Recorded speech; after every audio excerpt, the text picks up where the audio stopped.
हरि ओम स्वस्ति श्री गणेशाय नमः। ओम नमो भगवते वासुदेवाय। ओम श्री हरये नमः। वंदे मुकुंदमरविंद दलायताक्षं कुंदेन्दु शंखदशनं शिशुगोपवेशम् इंद्रादिदेव गणवंदितपादपीठं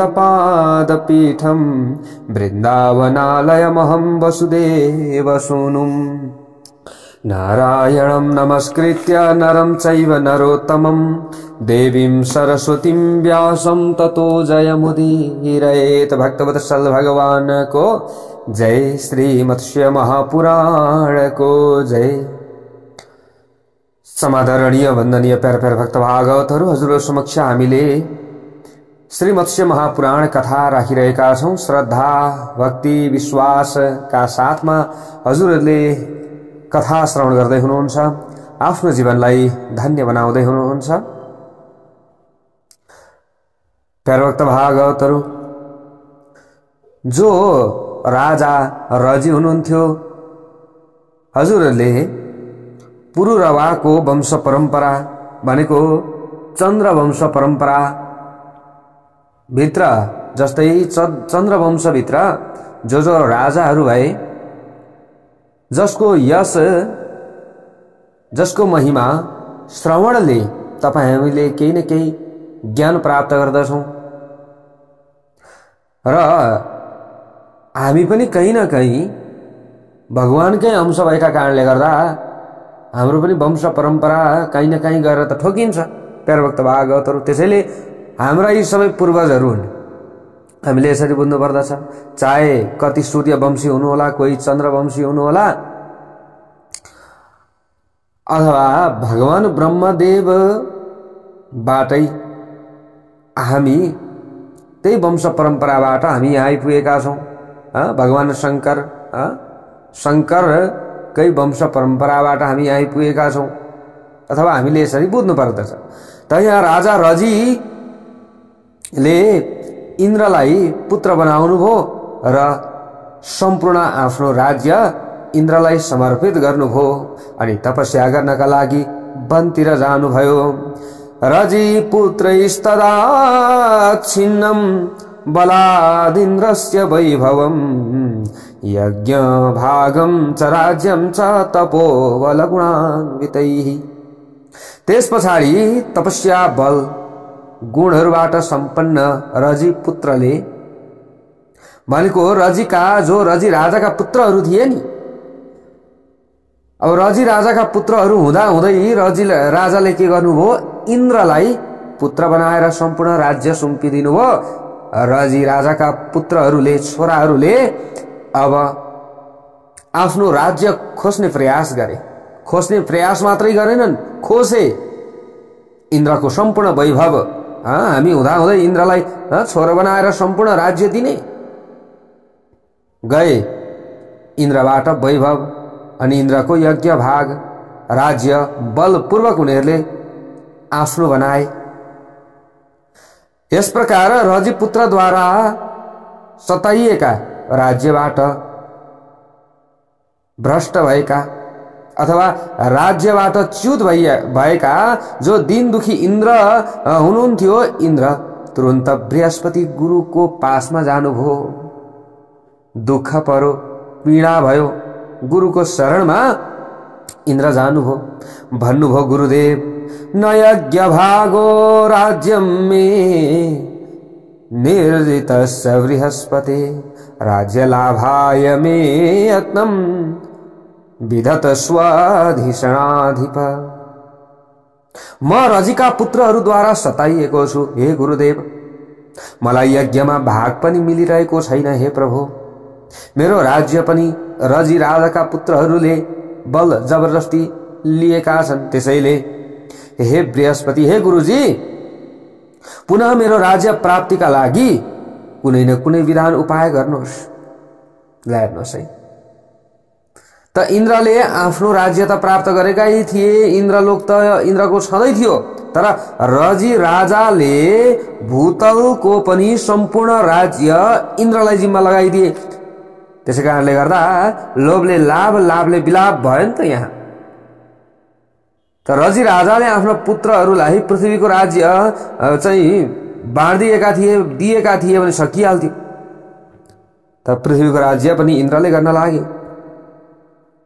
त रजी राजाका पुत्रहरू गए। अब पृथ्वी त आफ्नो बनाए, स्वर्ग पनि छिने। ल तिमीलाई सम्पत्ति धेरै चाहिने, लु ल हेर्नुहोस् है। इन्द्र गएर बिन्ती गरे, लौ न बरु मलाई पृथ्वीको राज्य चाहिएन, तर इन्द्रपद चाहियो नि, देवलोक त मेरो हुन पर्यो नि। बृहस्पतिले अब रजी राजाका पुत्रबाट खोसिएको देवलोकलाई प्राप्त गर्नका लागि शान्तिको विधानबाट पौष्टिक कर्म गराउनु भो, भनेको ग्रह शान्ति गराउनु भो। किनभने कुनै न कुनै ग्रह नलागिकन हाम्रो धन सम्पत्ति सकिँदैन अरे। त ग्रह लाग्यो भने धन सम्पत्ति सकिन्छ, विभिन्न समस्याहरू हुन्छन् ग्रहको प्रभावद्वारा। त्यसैले बृहस्पति ग्रहले के गर्नुभयो, ग्रह शान्ति विधानेन पौष्टिकेन च कर्मणा गत्वाथ मोहयामास रजिपुत्रान् बृहस्पति। ग्रह शान्ति गराउनु हो अनि त्यस पछाडि रजिका छोराहरूलाई मायामा पार्दिनु हो, मोह जालमा पार्दिनु। वेदज्ञ बृहस्पति अब गुरु हुनुहुन्छ, उहाँले नजानेको त के थियो र, मोहित पार्दिनु भो रजी राजाका पुत्रहरूलाई, प्यारभक्त भागवतहरू। त्यस पछाडि इन्द्र बलशाली भए ग्रह शान्ति भो। अब इन्द्रले तुरुन्त रजी राजाका पुत्रहरूलाई सम्भार गर्न लागे। भक्तवत्सल भगवानको जय। अब यसरी बताइएको छ प्यारभक्त भागवतहरू, रजी राजाका पुत्रहरूको सम्हार गरे, आफ्नो राज्य आफूले प्राप्त गरे। अगाडि गएर सुतजी भन्नुहुन्छ, हे सौनकादि 88,000 ऋषि हो, अब म नहुस राजाका 7 धार्मिक पुत्रहरूको वर्णन गर्दछु। उनीहरूको नाम थियो यतिर ययाति समयाति रुद्भवः पचिरेव च सर्यातिर मेघ जातिश्च सप्तैते वंशवर्धनाः। यति ययाति समयाति उद्भव पाची सर्याति अनि मेघ जाति, यी 7 जो नहुस राजाका पुत्रहरू थिए, यिनीहरूको वंश विस्तार उहाँले गर्नुभयो र यिनीहरू नै वंश विस्तारक थिए है भनेर सुतजी भन्नुहुन्छ। अब यिनीहरू मध्ये सबैभन्दा ज्येष्ठ यति थिए। आफ्नो कुमार अवस्थामा नै वैखानसको रूप धारण गरेर योगी बने यति। अब दोस्रो पुत्र थिए ययाति। सधैँभरि एकमात्र धर्मको आश्रय लिएर राज्यभार सम्हाल्न लागे कसले, ययातिले। र ययातिले दानवराज वृषपर्वाकी छोरी शर्मिष्ठासँग विवाह गरे अनि शुक्राचार्यकी छोरी व्रतपरायणा देवयानीसँग पनि विवाह गरे। भन्नुको मतलब ययाति राजाका 2 पत्नी भए, एकजना शर्मिष्ठा, एकजना देवयानी। उनको गर्भबाट राजा ययातिका 5 पुत्रहरू उत्पन्न भए, यिनै 2टी रानीका गर्भबाट। देवयानीको गर्भबाट यदु र तुर्वसु नामक 2 पुत्रहरूको जन्म भयो। यस्तै प्रकारले शर्मिष्ठाका गर्भबाट द्रुयु, अनु, पुरु नामक 3 पुत्रहरूको जन्म भयो। यिनीहरूमा यदु अनि पुरु यी दुवै वंशका विस्तारक भए, वंश विस्तार गर्नेवाला भए। नहुस नन्दन राजा ययाति सत्य पराक्रमी र अजय थिए, कसैले जित्न सक्दैनथ्यो, त्यस्ता बलशाली थिए यिनी। उनले धर्मपूर्वक पृथ्वीको पालन गरे, विधिपूर्वक अनेक यज्ञहरूको अनुष्ठान गरे, जितेन्द्रिय भएर अत्यन्त भक्तिपूर्वक देवता र पितृहरूको अर्चना गरेर सारा प्रजाहरूलाई सारा प्रजाहरूको प्रजाहरूमा अधिकार जमाइन्। यस प्रकार नहुस पुत्र राजा ययातिले अनेक वर्षसम्म धर्मपूर्वक प्रजाहरूको पालन गरे। प्यारे भक्त भागवतहरू, र यसै बीचमा रूपबाट विकृत गर्दिने वाली जो महान भयंकर वृद्धावस्थामा उनी ग्रस्त भए। भन्नुको मतलब रूपलाई विकृत गराउने वाली जो वृद्धावस्था हो नि, वृद्धा, त्यो अवस्थाले ययातिलाई ग्रस्त बनायो। भन्नुको मतलब ययाति बुढा भए। अब अझै भोग भोग्न चाहन्थे ययाति, तर वृद्धाको उनी के भए, पहुँचमा भए। वृद्धावस्थाले छोयो। ययातिले आफ्ना यदु, पुरु, तुर्वसु, द्रुयु, अनु नामक पुत्रहरूसँग भन्न लागे त्यो समयमा, हे पुत्र हो, युवा अवस्थाको साथसाथ मेरा कामनाहरू पनि मबाट गएको छ। यतिखेर ममा काम उत्पन्न भइरहेको छैन, तैपनि म पुनः युवा भएर युवतीहरूसँग विहार गर्न चाहन्छु। यो विषयमा तिमीहरूले मेरो सहायता गर। आफ्ना छोराहरूसँग ययातिले सहायता मागे। म अझै भोग भोग्न चाहन्छु, हे छोरा हो, केही न केही उपाय गरे। केही न केही उपाय गर। तम पुत्रो देवयानीयः पूर्वजो यदुरब्रवीत। यो सुनेर देवयानीका ज्येष्ठ पुत्र यदुले राजासँग भने, त्यो समयमा पिताजी, हामीहरूको जो युवा अवस्था छ, हाम्रो युवा अवस्थाद्वारा तपाईलाई हामीले के सहायता गर्न सक्छौं त? उसो भए हे पिताजी, हजुरको के सहायता गरौं त? हामी त युवा छौं, हजुर वृद्ध हुनुभयो, अब के सहायता गरौं? तब ययातिले त्यो समयमा भने, तिमीहरूले मेरो बुढापालाई ग्रहण गर, मेरो यो वृद्ध अवस्थालाई ग्रहण गर, अनि तिमीहरूले मलाई जवानी दियो। तिमीहरूको जवानीलाई म प्रयोग गरेर म विषयहरूको उपभोग गर्नेछु। दीर्घकाल व्यापी अनेक यज्ञ अनुष्ठान आदि गरिनेछ त्यो समयमा। हे पुत्रहरू, अब तिमीहरूले यसो गर्नु पर्यो। त महर्षि शुक्राचार्यको श्रापबाट मेरो सम्पूर्ण काम नष्ट भएको छ, सम्पूर्ण कामनाहरू मेरो गएको छ, र उनकै श्रापबाट सबैभन्दा छिटो मलाई वृद्ध अवस्थाले च्यापेको छ। त्यसैले म तृप्त हुन पाइरहेको छैन।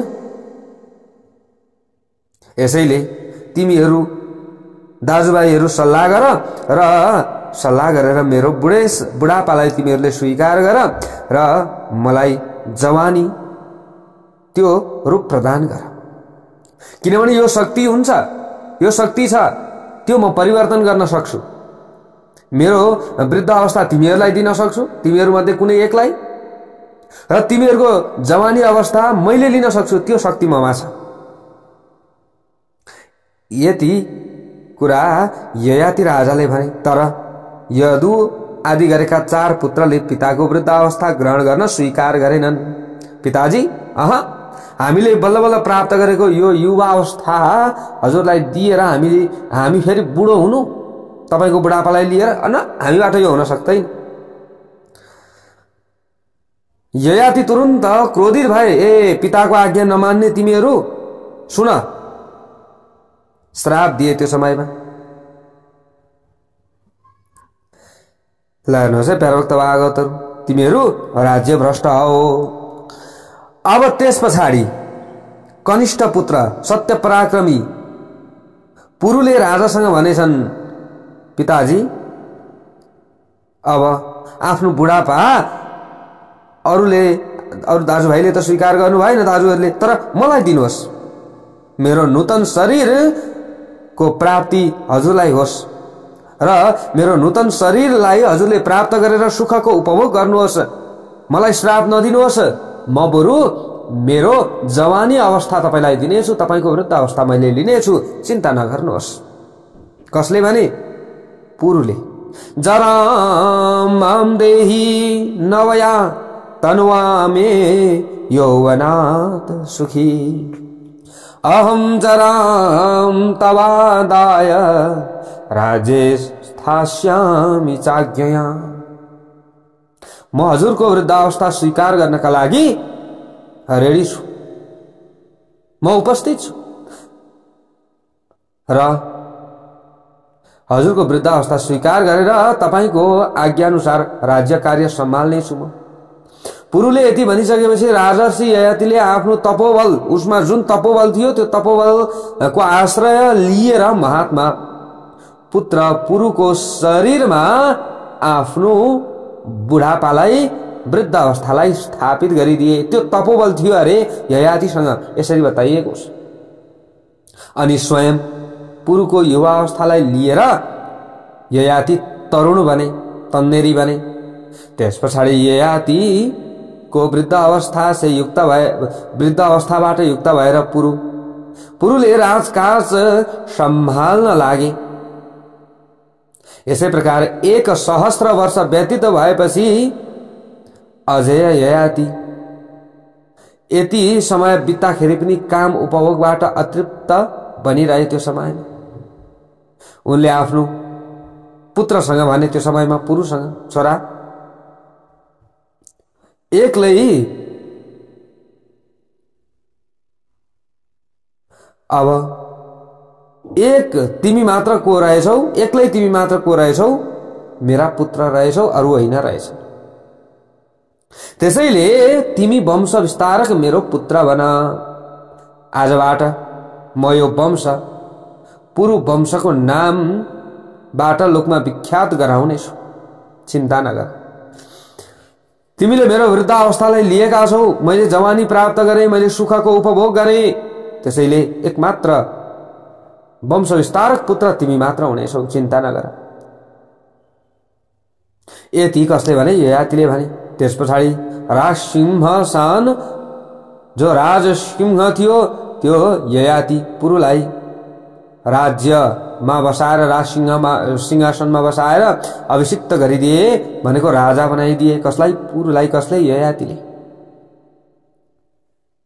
प्यारभक्त भागवतहरु, त्यस पछाडि आफूले फेरि अब भरपूर सुखको उपभोग गरे, आफूले चाहिँ कामको उपभोग गरे र आफूले फेरि पुरुले ग्रहण गरेको वृद्धावस्थालाई आफूले ग्रहण गरेर आफ्नो जवानी फेरि पुरुलाई दिए र राज्य सञ्चालनको अभिभारा उनलाई सुम्पिदिए, राजा बनाइदिए। त्यस पछाडि केही समय पछाडि ययाति मृत्युमा प्राप्त भए। कालेन महता पश्चात् कालधर्म मुपे इवान, यसरी बताइएको छ। प्यारभक्त भागवतहरु, यसरी सूतजीले नैमिषारण्यमा शौनकादि 88,000 ऋषिहरूलाई कथा श्रवण गराउनु। भन्नुहुन्छ, हे श्रेष्ठ ऋषि हो, अब म जुन वंशमा भरत वंशको वृद्धि गराउने वाला भरत नामबाट प्रसिद्ध नरेश भइसकेका छन्, उसै पुरु वंशको वर्णन म गर्दैछु। यति भनेपछि ऋषिहरूले प्रश्न गर्नुभयो, किमर्थम पौरवो वंश श्रेष्ठत्वं प्राप भूतले ज्येष्ठस्यापि अदुर्वंश किमर्थम हि अतेस्ति। हे सुतजी, अनुज भएर पनि, सबैभन्दा कान्छो दाजुहरूमा कान्छो भएर पनि पुरुको वंश भूतलमा श्रेष्ठता भनेको भूतलमा पुरुको वंश नै श्रेष्ठ किन भयो? ज्येष्ठ भएर पनि यदु वंश किन लक्ष्मीबाट हीन भयो? अनि यसैका साथ ययातिको चरित्रको विस्तारपूर्वक वर्णन गर्नुहोस् हजुरले। किन यो पुण्यप्रद आयुवर्धक हजुरले हामीलाई कथा सुनाउनुहुन्न?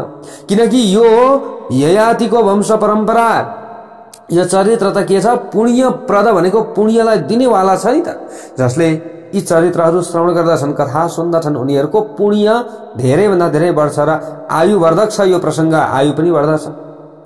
र जो व्यक्तिले यी प्रसङ्गहरू श्रवण गर्दछन् उनीहरू देवताहरूबाट अभिनन्दनीय हुन्छन्, वन्दनीय हुन्छन्। यो हामी सुन्न चाहन्छौं कि यदु वंश किन राज्य लक्ष्मीबाट हीन भयो, पुरु वंश किन श्रेष्ठ भयो। सुतजीले अगाडि गएर भन्न लाग्नुहुन्छ, एतदेव पुरा पृष्ठ शतानीकेन शौनकः पुण्यम पवित्रमायुष्यम ययाति चरितम महत्। हे ऋषिश्वर हो, पूर्व कालमा शतानिकले पनि महर्षि शौनकसँग ययातिको यसै पुण्यप्रद परम पवित्र आयुवर्धक र महत्व शक्ति भनेको महत्व शक्तिशाली चरित्रको विषयमा प्रश्न गरेका थिए। कसले? शतानिकले कोसँग? शौनकसँग प्रश्न गरेका थिए। के भनेर प्रश्न गरे? ययाति पूर्वजोऽस्माकं दशमो यः प्रजापतेः कथं सा शुक्रतनयां लेभे परम दुर्लभाम्। हे तपोधन,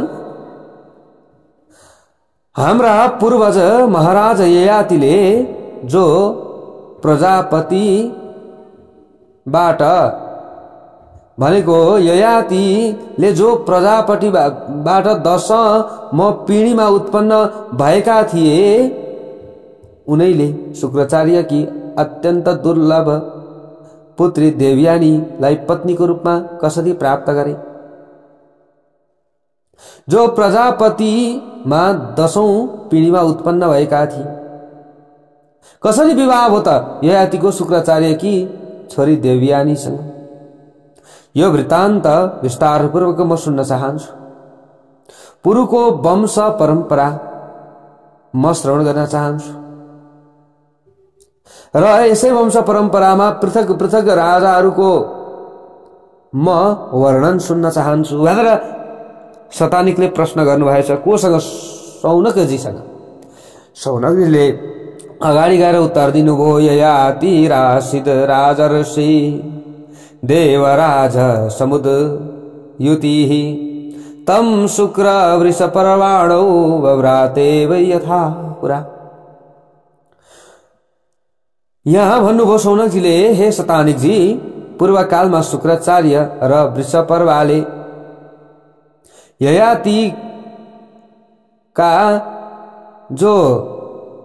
ययातिको जो पत्नी बनिन्, जो देवयानी।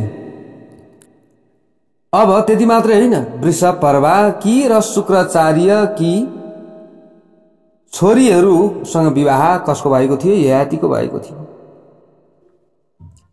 त देवयानीसँग कुन प्रकारको संयोग भएर विवाह भयो अनि शर्मिष्ठासँग कुन प्रकारको संयोग भएर विवाह भयो त्यो म सुनाउँछु। एक समयको कुरा हो, चराचर प्राणीहरू सहित समस्त त्रिलोकीको ऐश्वर्य प्राप्त गरेका देवताहरू र असुरहरूमा परस्पर धेरै ठूलो संघर्ष भयो, लडाई भयो। आफू बीचमा विजय पाउने इच्छाले देवता र दैत्यहरूको परस्परमा युद्ध भयो त्यो समयमा। अब युद्ध त भयो, तर देवताहरूले कसलाई गुरुको रूपमा मानेका थिए त भन्दा बृहस्पतिलाई, अनि दैत्यहरूले कसलाई गुरुको रूपमा मानेका थिए त, वर्ण गरेका थिए त भन्दा शुक्राचार्यलाई। हेर्नुहोस् है, देवता र दैत्य बीचमा घमासान युद्ध हुन्थ्यो प्यारो भक्त भागवतहरु। त युद्ध त भयो। अब युद्धमा के भयो त? देवताले युद्धमा आएका दैत्यहरूलाई मार्न लागे।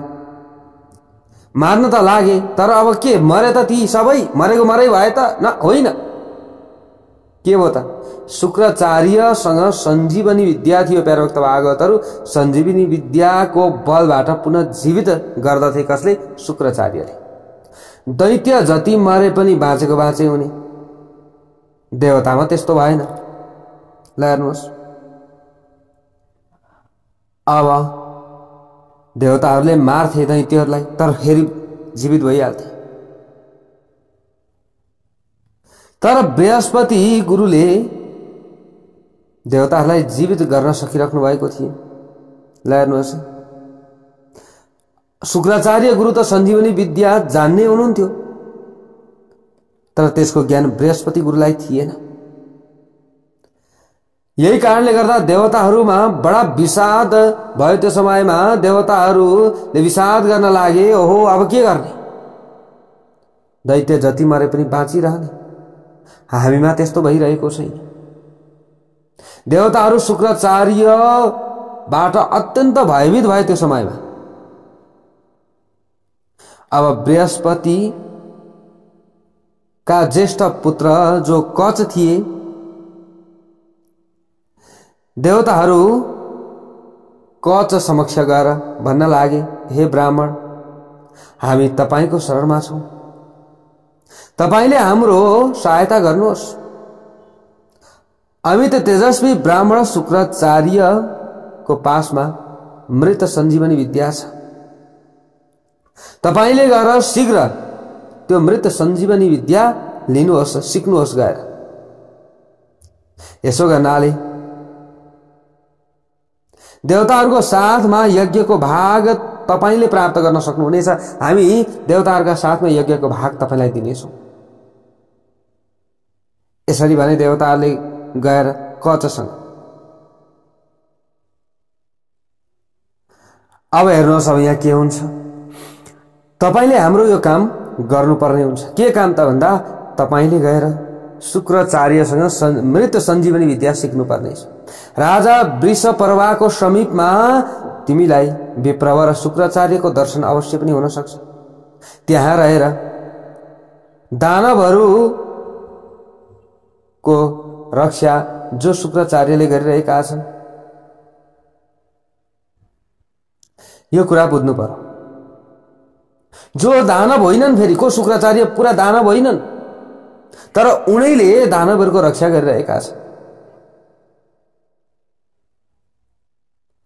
यसरी कुरो बुझ्नु पर्दछ। अब उनको आराधना गर्नका लागि अथवा शुक्राचार्यको आराधना गर्न अथवा त्यो विद्या प्राप्तिका लागि अरु कोही समर्थ हामीले देखिरहेका छैनौं। उन महात्मा की एक छोरी जसको नाम हो देवयानी, उसलाई पनि आफ्नो सेवाद्वारा तिमीले नै प्रसन्न बनाउन सक्छौ। एकच अरु कसले सक्छ? तिमी पनि ब्राह्मणका छोरा, अनि उता देवयानी पनि ब्राह्मणकै छोरी, त्यसैले उसलाई प्रभावमा पार्न सक्ने एक तिमी हौ, अरु कोही पनि सामर्थ्यवान छैन। आफ्नो शील स्वभाव, उदारता, मधुर व्यवहार, सदाचार अनि जितेन्द्रिय संयमद्वारा देवयानीलाई पहिले सन्तुष्ट गर्ने प्रयास गर्नु। यदि त्यसो गर्यौ भने निश्चय नै त्यो विद्या, मृत सञ्जीवनी विद्या तिमीले प्राप्त गर्न सक्नेछौ। पहिले त के गर्नु पर्यो?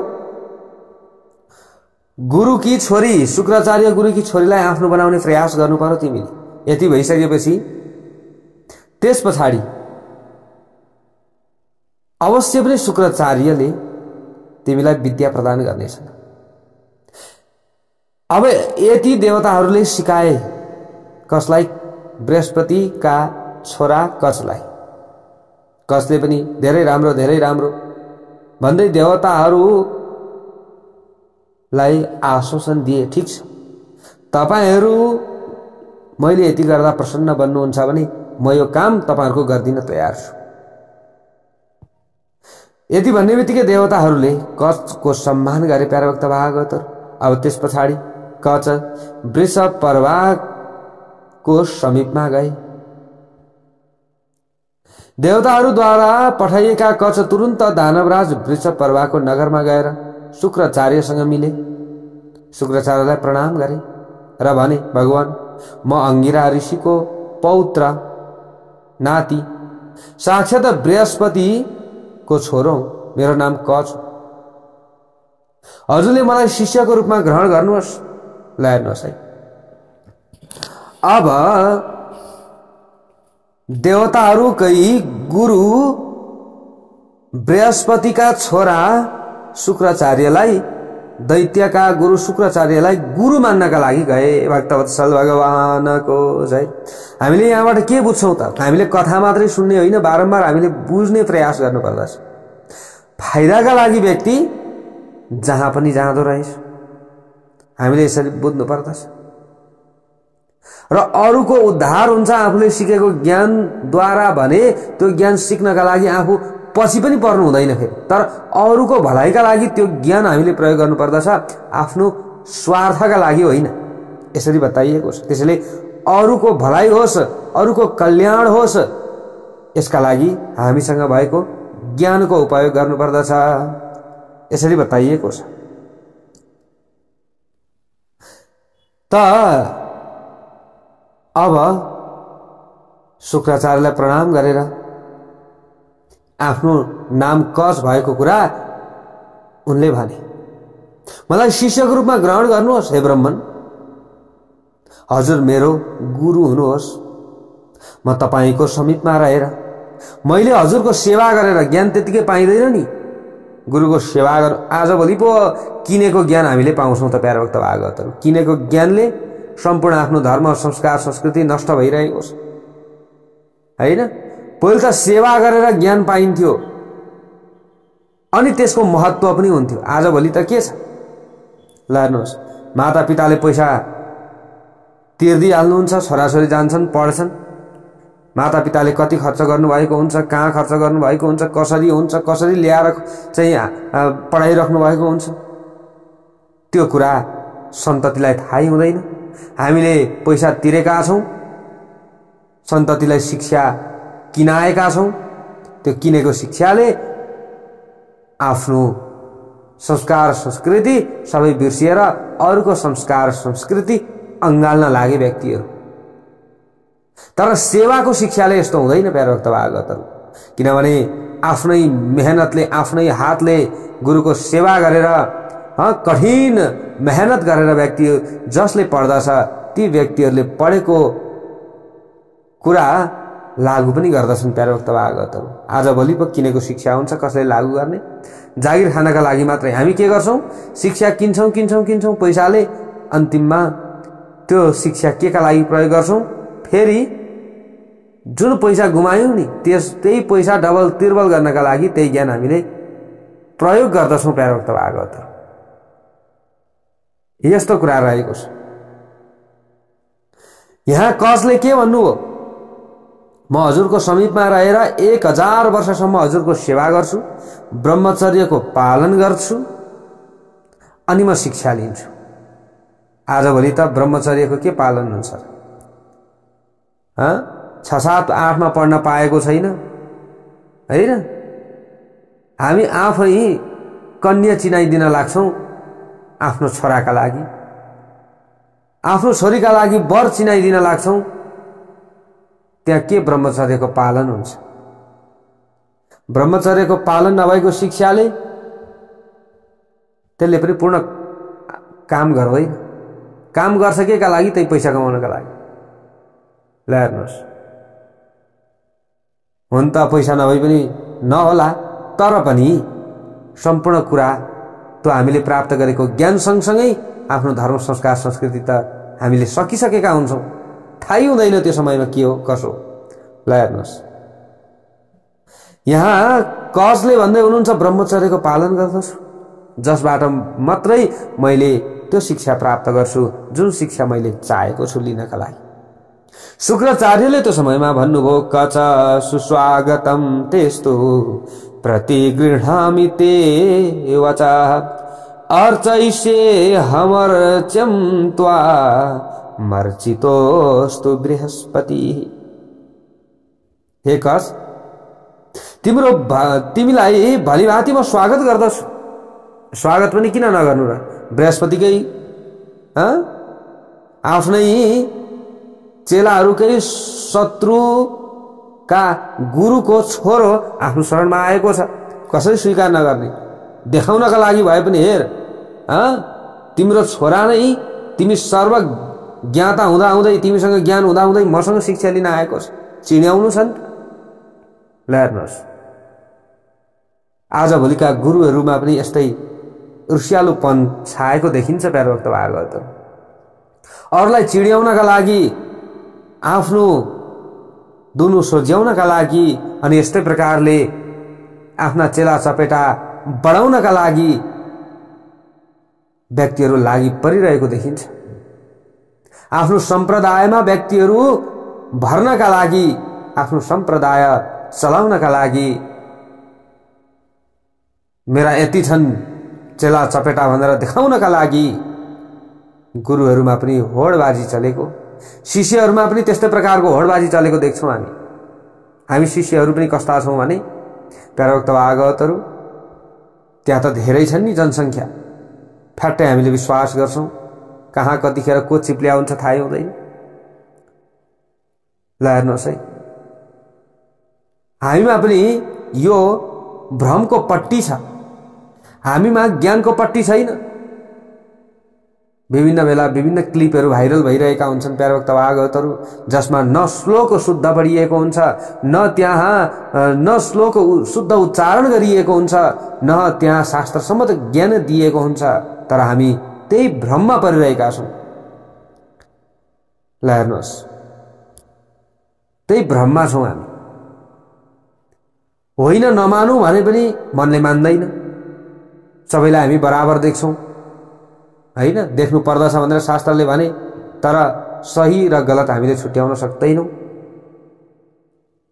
ल हेर्नुहोस्, तर भगवानलाई प्राप्त गर्नका लागि भक्ति चाहिन्छ, त्यो भक्ति पनि हामीमा शुद्ध चाहिन्छ। ल हेर्नुहोस्, धेरै कुराहरू छन्। शुक्राचार्यले कसलाई स्वागत गर्नुभयो? स्वागत छ, तिमीलाई स्वागत छ। म तिम्रो प्रार्थनालाई स्वीकार गर्दछु। तिमी मेरा लागि आदरको पात्र हो, तिम्रो सम्मान छ, सत्कार छ। र तिम्रो आदर सत्कार गर्नाले बृहस्पतिको पनि आदर सत्कार हुनेछ। शुक्राचार्य गुरुले यसरी बोल्नुभयो। भक्तवत्सल भगवानको जय। भले ही दैत्यहरूका गुरु हुनुहुन्थ्यो शुक्राचार्य, तर शुक्राचार्य नीतिवान हुनुहुन्थ्यो। अब आफ्नो चेला चपेटाको उद्धार त चेला चपेटा जस्तोसुकै खराब भए पनि त गर्न परेन, पर्यो नि त, गुरुको कर्तव्य हो नि त। आफ्नो चेला चपेटा जस्तोसुकै समस्यामा परे तापनि, जस्तोसुकै खराब भए तापनि उसले आफूलाई गुरु मानेको छ। आफूलाई भन्दा अरूलाई कसैलाई उसले गुरु मान्दैन भने ऊ जस्तोसुकै पतित भए पनि उसको उद्धार गर्नु त गुरुको कर्तव्य हो। शुक्राचार्यको त के गल्ती छ र? छैन नि त। प्यारोक्त भागवतहरू, गल्ती कसको थियो? दैत्यहरूकै थियो। अब दैत्यहरूले गुरु जबरजस्ती शुक्राचार्यलाई मानेका छन्, त शुक्राचार्यले पनि त आफ्ना चेला चपेटाको त उद्धार गर्न परेन, पर्यो नि। त्यसै कारणले गर्दा उहाँ के हुनुहुन्थ्यो? बाध्यतामा हुनुहुन्थ्यो। हामीले पनि यसरी बुझ्नु पर्दछ। कोही खराब व्यक्ति आएर पनि गुरु मान्दछ भने उसलाई पनि त स्वीकार गर्न त पर्यो। ल हेर्नुहोस्, यदि भनेका मान्छन् भने दैत्यहरू पनि त मान्थे नि भनेको त, शुक्राचार्य गुरुले भनेको त। तर शुक्राचार्य गुरुले पनि नराम्रो त भन्नुहुन्न थियो। दैत्यहरूमा घरिघरि आवेश आउँथ्यो कि देवताहरूलाई हामीले जसरी पनि जित्नु पर्दछ। देवताहरू पनि त त्यस्तै छन्। भलै दैत्यहरू अलिकति अहंकारी थिए, क्रोधी थिए, भगवानले भनेको मान्दैनथे, टेर्दैनथे, तर देवताहरू पनि त कम कहाँ थिए? भगवानले भनेको पनि टेर्थे, यता दैत्यहरूलाई पनि देखिसक्दैनथे। त्यसैले शुक्राचार्य गुरुले आफ्ना दैत्यहरूको, आफ्नो चेला चपेटाको त सुरक्षा गर्नु परेन? गर्नु पर्यो नि त। त्यही कारणले गर्दा उहाँले पनि त सुरक्षा गर्नुभएको, गल्ती त उहाँको पनि थिएन। त शुक्राचार्य गुरुले स्वागत गर्नुभएको छ। कसलाई? कसलाई? प्यारोक्त भागवतहरू। अब अगाडि के कस्तो कथा प्रसङ्ग आउँछ? कसले मृत सञ्जीवनी विद्या सिक्छन् कि सिक्दैनन्, अथवा के कस्तो हुन्छ, अगाडिको भागमा कथा प्रसङ्ग आउनेछ। भक्तवत्सल भगवानको जय।